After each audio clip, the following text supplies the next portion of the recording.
I've always been told how average I can be. Always been criticized about being average.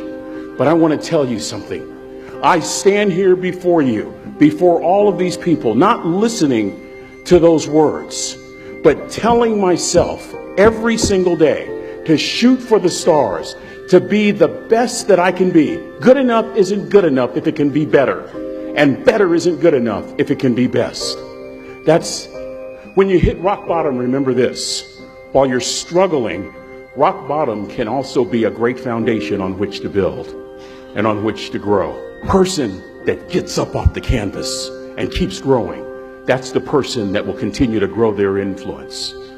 This woman was the finest woman I'd ever seen in my life. We're at this dance and I find out her name is Trina Williams from Lompoc, California. And we're all dancing and we're just excited. And I decide in the middle of dancing with her that I would ask her for her phone number. The next day we walked to Baskin & Robbins ice cream parlor. My friends couldn't believe it. This has been 40 years ago and my friends still can't believe it. We go on a second date and a third date and a fourth date. We go together for a year, 2 years, 3 years, 4 years. By now Trina's a senior in college. So now it's time to propose. We get married, we have a few children. Our lives are great. One day Trina finds a lump in her left breast. Breast cancer. 6 years after that diagnosis, me and my 2 little boys walked up to mommy's casket. And for 2 years, my heart didn't beat. If it wasn't for my faith in God, I wouldn't be standing here today. If it wasn't for those 2 little boys, there would have been no reason for which to go on. I was completely lost. That was rock bottom. You know what sustained me? The wisdom of a 3rd grade dropout. We're at the casket in College Station, Texas. I'd never seen my dad cry. But this time I saw my dad cry. That was his daughter. Trina was his daughter, not his daughter-in-law.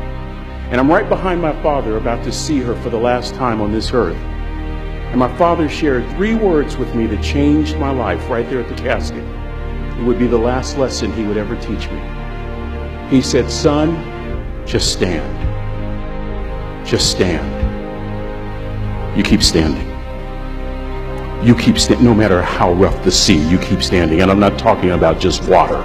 You keep standing. No matter what, you don't give up.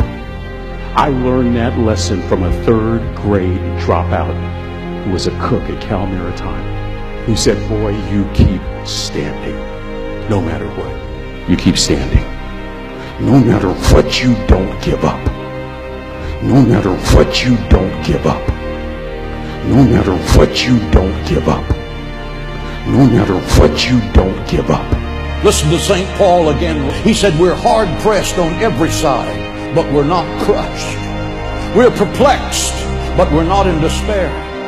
We've been persecuted, but we've not been forgotten. We've been struck down, but we're not knocked out. Wow! The Hagee translation reads it this way: hell has thrown the kitchen sink at me, and I'm still on my feet. I'm fighting the good fight. I'm still enduring. I'm still standing. I will not bend, bow, or burn. Through Christ, you're looking at the winner. So I ask the thousands of you who are here and the millions of you who are listening around the world, have you been knocked down? I have a word from heaven today. Get up! Have you been knocked down by a bitter divorce? Get up! Have you been knocked down by the betrayal of a dear friend? Get up! Have you been knocked down by the death of someone that you love dearly? Get up! Have you been knocked down by fighting a deadly disease? Get up! Have you been knocked down by a financial crisis? Get up! Have you been knocked down by a business reversal that you couldn't stop? Get up! Have you been knocked down by a sudden tragedy that struck your family out of the blue like lightning out of heaven? The message from heaven is, get up, get up, give up, get up, never give up. Dust yourself off and get back in the race. Falling down does not make you a failure. Staying down makes you a failure.